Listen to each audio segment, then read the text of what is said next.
Okay. Hi, everyone. So I just thought it would be fun to talk about these latest sort of pieces of the puzzle with regards to the schools. There's a new report out by DOGE, the Department of Government Efficiency, and there's also this thing that the Trump administration has just issued on DEI. But first, the DOGE thing, because that is crazy. This is off of tpusa.com. And by the way, obviously, this is live, so feel free to join me if you'd like. And I will try to check in with to check in on the various outlets. I've got a couple different things going here. If you can't tell, my computer's right down here. So yeah, and for the people who've already joined, welcome. Thank you for joining me. This is stuff that is this. Okay, this article is so crazy. So I'm going to try to read it with a straight face. We'll see how far I get through it. It's pretty wild. So what happened was Doge just did some digging to figure out how people had behaved in the past. And, I guess I don't know what I was expecting. I suppose maybe I should have been a little bit more savvy or something, but this really kind of shocked me. The last one is the most shocking. They wanted to see, of the $200 billion in COVID relief from the federal government that the school districts received, how it was used, what the schools used it for. And what they discovered is that there was a lot of money that was used for things that really had no connection with COVID. But of course, did we expect them to give money back? Do we ever? Is that something that we could reasonably expect, is for somebody maybe to give back the money that they got because of COVID? You know what? Comment for me if you think that I'm being silly in thinking that if a school is given money, COVID funds, to somehow help them through COVID, and they don't end up using the funds, if they should have been expected to give the money back. All right, so there is Parents Defending Education, which was a source for DOGE. So I'll just go through. Utah's Granite Public Schools spent $86,000 for hotel rooms at Caesar's Palace in Las Vegas.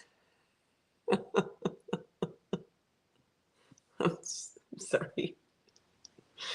That must have been fun, right? Come on. That would have been great, don't you think?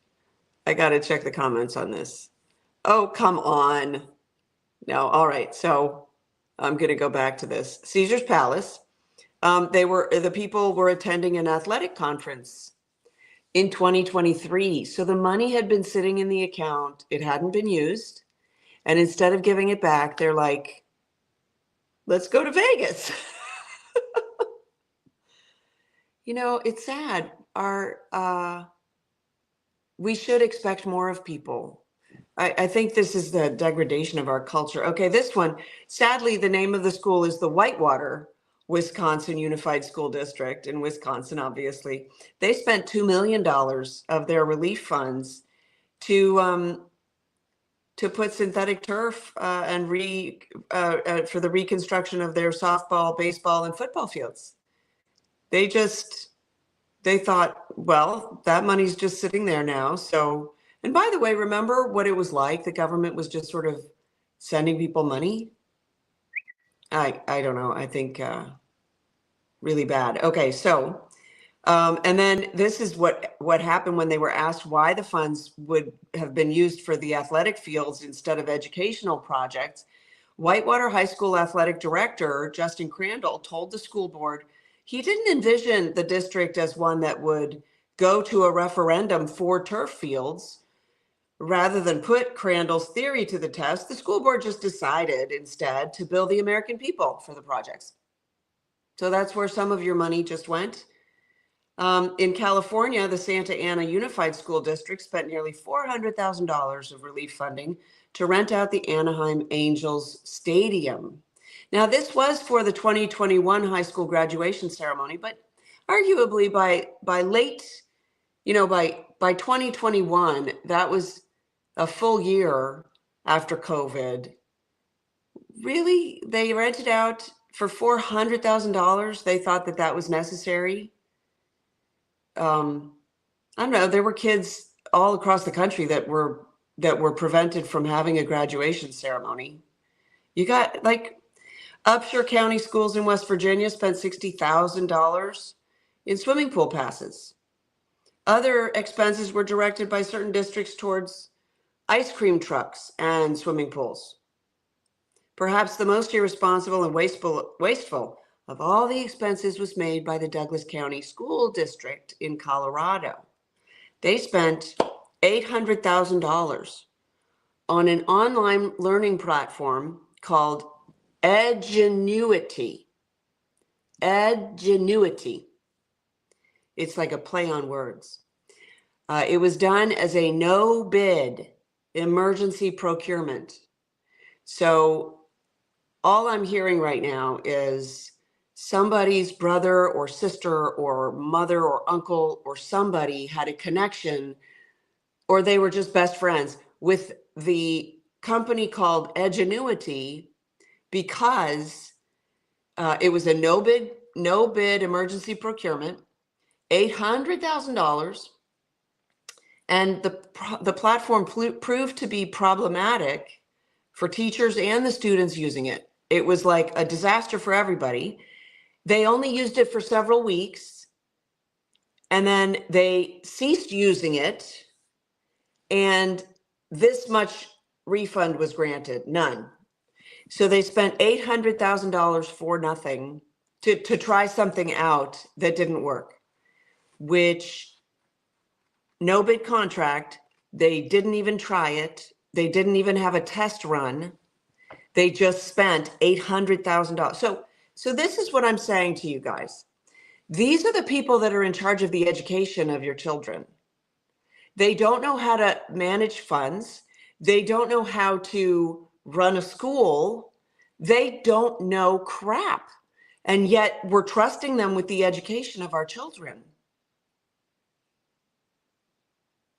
I mean, at some point, Trump just has to get so frustrated, don't you think? With the number of people out there that are just, they're either nefarious or they are stupid. And I don't know. It's a toss-up, frankly. DOGE reported that all of the relief money was spent without any documentation. No documentation. So this is just the stuff that they could find. Imagine, we're talking, what did I say at the beginning? 200 billion, forgive me, 200 billion, a fifth of a trillion that was just sent out without any documentation, no strings attached. Now, this is what they are arguing we should do for school choice. But instead of sending it to the schools, they're saying, just send it to the parents. No strings attached. Because the only way that they will get us to agree is if they promise there are no strings attached. But the no strings attached will become strings. Look at this at the very bottom of the article. The DOGE has now implemented a new standard for future grantees because they still have $4 billion left. And so they're setting up, I guess, a new sort of area for documenting things. All grantees must provide receipts for every purchase before the funding is released. But the Biden White House, they just sent money out. It was just raining money. And that's what the school choice proponents want to have happen somehow for parents. Look, it's like all the worst arguments in the world all rolled into one. It's like super well-meaning, We want the best for people. This is like the shortcut way to get it. And it's going to bring in a whole lot of hurt because somebody's footing the bill. Somebody's footing the bill for all of the money that Biden sent out with no documentation. Look, sent $200 billion to Ukraine. And Zelensky even said, I only got 75 of it. So where's the other 125? We don't know because we never asked for any receipts. And did you see the video of Zelensky at the White House? That came out on Twitter today. I don't know about the 1996 Telecommunications Act. You're going to have to elaborate on that. It's all about the kids, right? Yeah, exactly. Artificial turf is toxic. There's that. Am I surprised? No. What happens in Vegas? Yes, of course. So for the person who repeatedly asks about the 1996 Telecommunications Act, I have a feeling it has absolutely nothing to do with what I'm talking about, but I could be wrong. You're going to have to elaborate. I can't figure that out. All right. So I'm going to move on to the, why the media is corrupt. Sorry, you stumped me. I'm sure the media is corrupt, I'm sure, because of something about the 1996 Telecommunications Act, but I haven't made that connection. So feel free in the comments. I'm going to open another window and talk about this Trump administration launching the end of DEI portal. So this is a portal. So this is a different deal. This is a reporting site that they're doing, which I find really cool. So, okay, so my friend here is talking about the 1996 Telecommunications Act, which deals with how media is owned. And that's fine. That's not really the topic that we're talking about here. I'm talking about education. I'm not saying that there aren't other areas within the government that are corrupt. I will say this, everything boils down to education. And it's interesting because I just came back from, as you probably know, I just came back from Los Angeles, and I'm so tired. And I was shooting PragerU videos, and I was chatting with the CEO of PragerU, Marissa Streit.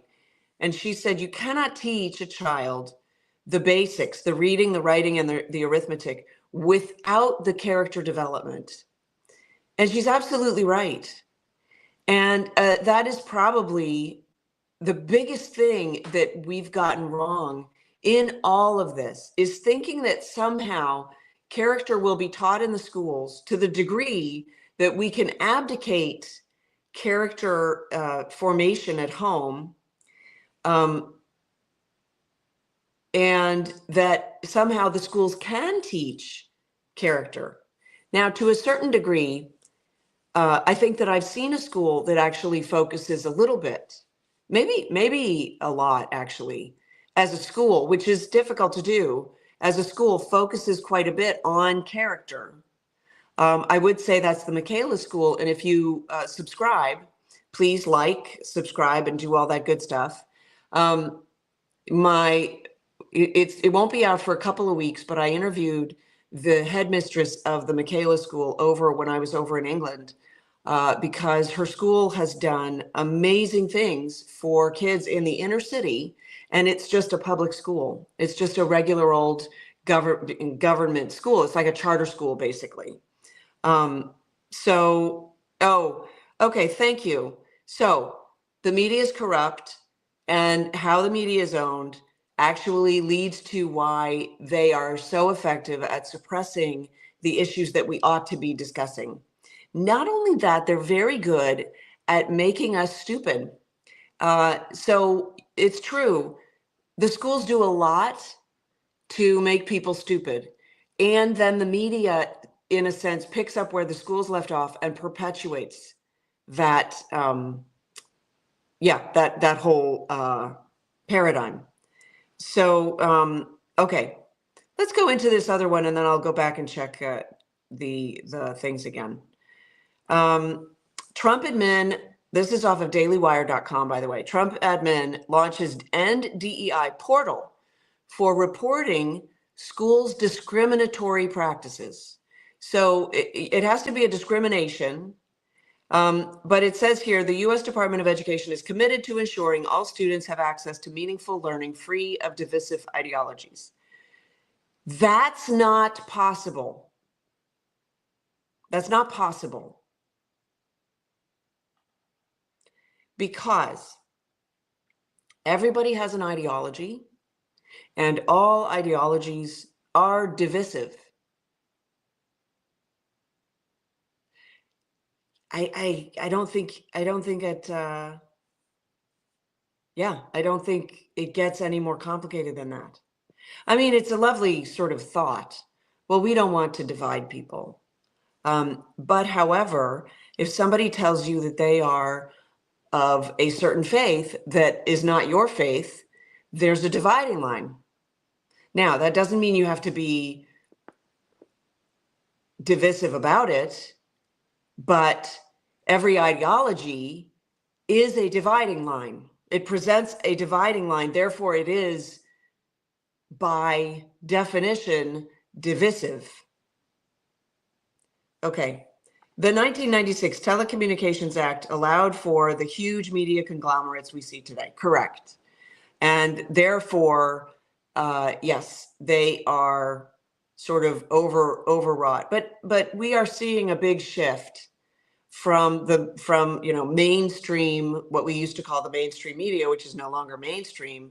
There's just been a tremendous shift to the individuals, which I think is actually pretty healthy. And I'm not really sure where it's going to end up, but I find it really interesting. Okay, I want to get back to this. The Trump administration yesterday rolled out this End DEI. It's a portal for parents around the country to submit reports of alleged racial or sex discrimination for potential investigation by the Department of Education. So that in and of itself, that's an ideology. The ideology is people shouldn't have any kind of racial or sexual discrimination, even though everybody does to a certain degree, but people shouldn't, and systems in particular shouldn't. But that is an ideology, and it's divisive if somebody believes that they should be racist or should be sexist, right? So they're actually implementing a divisive ideology while saying, we don't tolerate divisive ideologies. Okay, I'm not castigating them, because frankly, I think that this is a good thing and I'm happy that they're doing it. I just really hate it when people use words wrong and say things that they can't possibly mean. They should learn how to communicate better. They should learn better how to speak truth rather than just saying stuff. And I think I harped on this a little bit before in my recent debate about school choice. She literally just said stuff that couldn't possibly be true. Okay, here we go. The portal allows parents to provide the names of their children's schools or school district, to list the details of concerning practices they would like the Department of Education to investigate. So now in the Department of Education, I guess we are going to have some sort of investigation department. The portal is part of the Trump administration's crackdown on funding for diversity, equity, and inclusion, all of their initiatives across all levels of government. So he's already enacted this. Hey, none of this DEI stuff anymore, including in all the schools, right? He's already enacted it. Sorry, let me get rid of that there. Now what he's doing is he's trying to make sure that people actually put it up. I don't know why I'm getting all of these. They just keep coming. Okay. The U.S. Department of Education is committed to ensuring all students have access to meaningful learning free of divisive ideologies and indoctrination. It's just not possible. They don't understand what they're saying.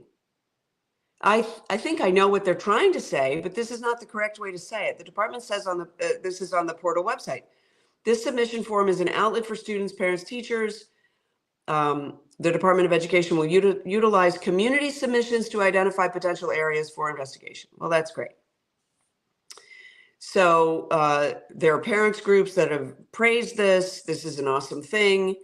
And of course, it comes off of this executive order directing the removal of anti-American ideologies. So that's really what this is about, is we want to get rid of the bad ideologies, but we need a good ideology to replace it. You can't just say, okay, no more ideology. Don't believe anything. That's silly. Your ideology is your belief system. It is your worldview. That's what it is. And so they need to be better with their words to fully understand what they are combating. They think that they can get rid of this bad ideology and not put a good one in, but that's not possible. The good ideology is the pro-America ideology. Clearly, that's what they support. So anyway, they're doing this. They're talking about eliminating $600 million in grants for groups that trained teachers and educational agencies in these other, what we ought to be calling alternate ideologies, not divisive ideology. I mean, the ideology is intended to be divisive. It's true. The DEI ideologies are intended to be divisive. So maybe they should say intentionally divisive. The department has also opened up a civil rights investigation into Denver public schools after one of its schools converted a woman's bathroom into an all-gender bathroom. It's demanded that the athletic governing bodies of both colleges and high schools revoke the awards and records won by male athletes who competed in women's athletics, which I think is awesome. But that is divisive because you're disenfranchising all the trans athletes out there who want to be able to claim that they are female. And so I just think we should be a little bit clearer. So anyway, those are the two things that I wanted to talk about. I'm very happy about this DEI, and basically what Trump has done is he's implemented community notes in the Department of Education. Just so good. I'm sure they're going to get inundated with a bunch of lame, whatever. I'm not saying lame complaints, but the bad guys are going to be all over this trying to, wreak havoc. However, what it does is it puts people on notice. If you don't discontinue your policies, somebody's going to rat you out. It's sad. It's sad that we would have to resort to that. But I do think it's clever. What do you think? Let me go back to, so it's weird. I know that I'm getting a couple of comments on YouTube. If you have comments, please put them in. I think I'm not seeing all of them, but I can't be sure. So sorry, I'm very popular. It's crazy. And every time it just obliterates my screen so I can't see comments properly. Okay, over here on Instagram, how harsh are penalties for non-compliance? They lose their funding. They lose their funding. That's the only stick that the government has, is the funding stick. The government, the federal government really shouldn't have a stick, but that's the stick that they have. And until they close down the Department of Education, and even if they don't, even if they close it down, they still have to reroute where some of the funds are going. Yeah, so, and then the question is, will they really lose their funding, or will the funding be delayed until they comply, or what? And so what I would suggest Trump do is one strike and you're out. That's it. There are no give backs. There's no do-overs, because if there's leeway, these people will try to get away with stuff. And then they'll go, well, I didn't think I would get caught. Will McMahon dismantle the Department of Education and send it back to the states? I haven't heard. Has she been confirmed? I have not heard that she's been confirmed. I know she's had her hearings. That's the last I heard. That is the mandate. It is perhaps more complicated than I think to shut down the Department of Education. I don't know, but that's her mandate. She should. We will see. School districts all wasted money on pet projects like social emotional learning. That's true. That's how you know that they're not interested in education. That's how you know. Here's the thing. Can I just speak really frankly right now? Test scores are falling. Children are dropping out. They are not learning. And so what does the school do? It says, well, let's implement DEI and SEL and do all of this other stuff that has nothing to do, I don't know why it's doing that, that has nothing to do with learning. Just learning, full stop. Because, okay, we'll say the academics, right? That's basically what this is. They can't do the academics. You know that you're relying on them to do the academics. They can't do the academics.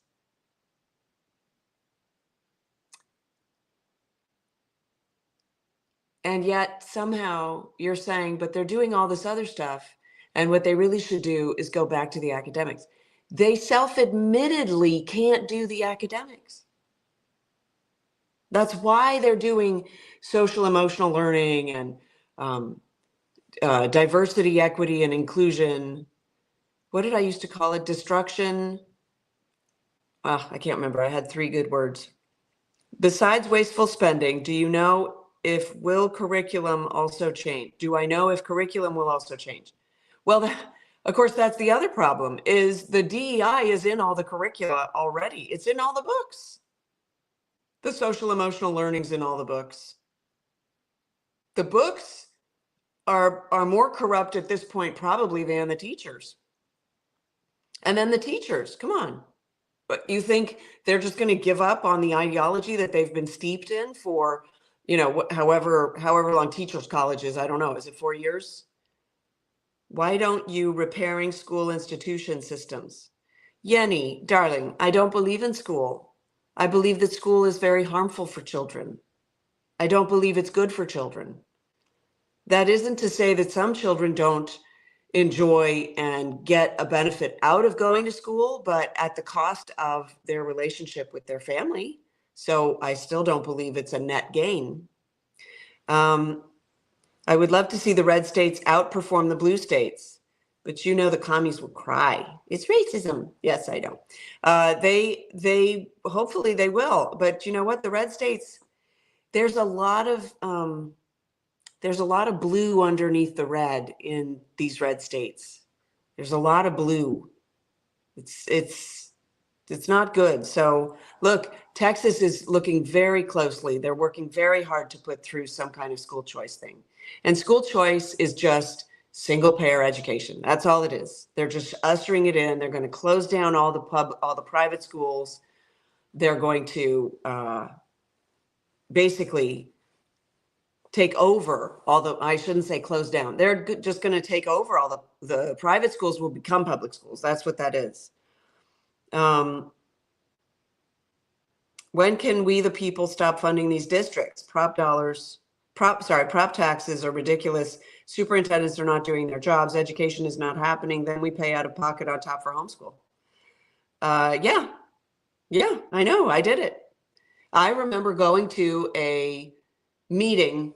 This is way back for Common Core in our school district. And we got the superintendent to show up. He did not want to be there, but he came.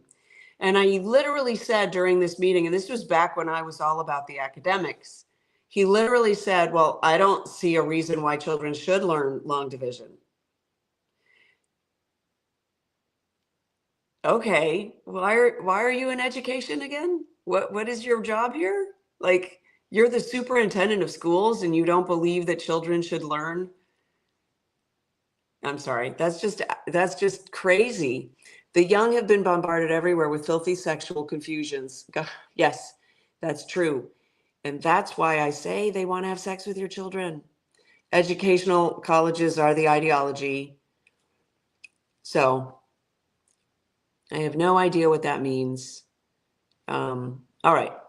In any case, those were the two topics. Congress would have to abolish it as a department. Yes.